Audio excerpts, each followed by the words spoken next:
Surat police action મોડમાં જોવા મળી રહી છે। સુરત પોલીસે ગુનેગારો સામે ગળિયો કસ્યો છે। છેલ્લા 3 વર્ષથી પાસામાં ગયેલા ઈસમોની ઓળખ પરેડ કરવા માટે તેમને પોલીસ હેડક્વાર્ટર ખાતે લાવવામાં આવ્યા હતા। 500 કરતાં વધારે ઈસમોને એક જ જગ્યા પર ભેગા કરવામાં આવ્યા હતા। અલગ અલગ પોલીસ સ્ટેશનમાંથી આ ઈસમોને પોલીસ પરેડ ગ્રાઉન્ડ ખાતે બોલાવવામાં આવ્યા હતા અને તેમને કડક ભાષામાં સૂચના આપવામાં આવી હતી કે જો તેઓ ગુનાને અંજામ આપશે તો પોલીસ દ્વારા કડક કાર્યવાહી કરવામાં આવશે। તો બીજી તરફ સુરત શહેર પોલીસ કમિશનર અનુપમસિંહ ગહેલોત દ્વારા જણાવવામાં આવ્યું હતું કે આરોપીઓમાંથી 90% આરોપીઓ બીજી વાર ગુનો કરતા વિચારે છે કે પોલીસ દ્વારા કાર્યવાહી કરવામાં આવે છે। માત્ર 10% જ ઈસમો એવા હોય છે કે જે બીજી વખત ગુનો કરતા હોય છે। તો આવા ઈસમો પર પોલીસ સતત નજર રાખતી હોય છે।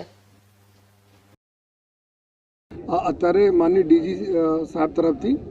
જો એક જેટલા બી ગુનેગારો છે जो बारंबार जो पासा में जाए છે એના એક સુધારવાની તક આપવા માટે અને સાથોસાથ જો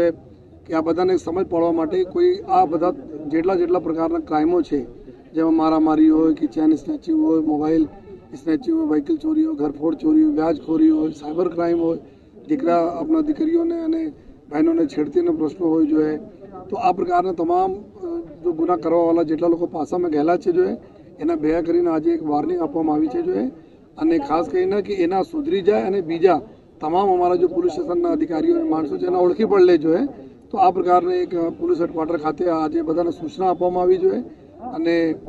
ઉમ્મીદ રાખીએ છીએ કે આ લોકો ઉપર અમારે મેન્ટર પ્રથા બી હોય છે કે પોલીસવાળા બધા ઉપર વાચ પણ રાખે છે।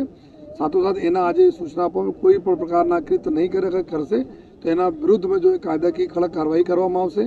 અને નયા જો અમારા ભારતીય ન્યાય સંહિતા છે એમાં બી ઘણા બધા કલમોને એવી જોગવાઈ છે કે આ જોગવાઈ પ્રમાણે જો बारंबार हैबिचुअल जो गुना करता हो तो एना ऊपर जो स्ट्रिंजेंट प्रोविजन वाला गुनाओ है तो एना भी अमे लोग जो दाखिल करीश तो आज बधाने समझ आपवामां आवी अने उम्मीद राखीए छीए कि आ लोग जो गुनाहित प्रवृत्तिओ है जो पब्लिक ने अपना रंजाड़े है एनाथी बधा लोग दूर रहेशे जो है।